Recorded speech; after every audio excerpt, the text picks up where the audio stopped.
અત્યારે જે તમારી પાસે જે કેસીસ આવે છે ખાસ, તો એ કેવા પ્રકારના કેસીસ આવતા હોય છે?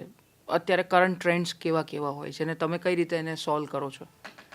સામાન્ય રીતે તમે જોવા જાઓ ને તો હવે 2 પ્રકારના કેસીસ બ્રોડ સેન્સમાં ડિવાઈડ થઈ ગયા છે.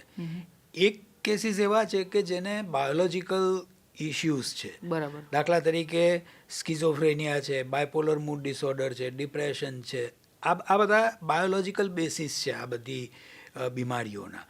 પણ એની સાથે સાથે પેરેલલ વર્તનની સમસ્યાઓ, બિહેવિયરલ એડિક્શન એટલે કોઈ ચોક્કસ પ્રકારની વર્તણૂકનું એડિક્શન, મોબાઈલનું એડિક્શન હોય અથવા તો ગેમિંગનું એડિક્શન હોય, આ બધા એડિક્શન્સ વધી રહ્યા છે. આ બધા બિહેવિયરલ એડિક્શન છે કે તમને એક જ વસ્તુમાં તમે ફસાઈ ગયા છો અને તમે એ કર્યા કરો છો. બીજું એગ્રેશન.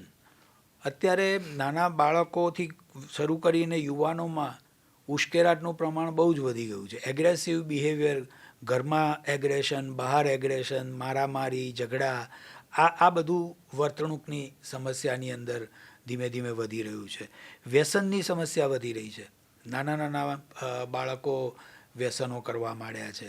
અને મહત્ત્વની વાત એ છે કે વ્યસનોને લોકો નોર્મલ માનવા માંડ્યા છે.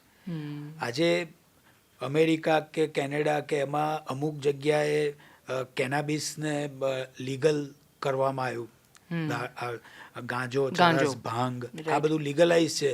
તો હવે બાળકો અહીંયા જે નશો કરતા હોય ને એને એમ કહીએ કે આ નશો તારે ન કરવો જોઈએ, ત્યારે એમ કે ના ના ડૉક્ટર, એનાથી કંઈ ના થાય, એ તો લીગલાઇઝ છે. બરાબર. એટલે even they don't value your opinion. એ લોકો એવું માનતા થયા છે કે આ બધું નશો ઇઝ કોમન, એમાં કંઈ એ નથી. અને માત્ર આવા હાર્ડકોર નશાની વાત નથી. અત્યારે તમને કપ સિરપ ને આ અને તેને એવી બધી વસ્તુઓનું પણ નશો કરનારા લોકો, બરાબર છે, જે દવાઓ છે એને નશા તરીકે ઉપયોગ કરે છે. દવાઓનો નશા તરીકે ઉપયોગ કરવો, કપ સિરપોનો ઉપયોગ કરવો, એ બધું ખૂબ પ્રિવેલન્ટ છે.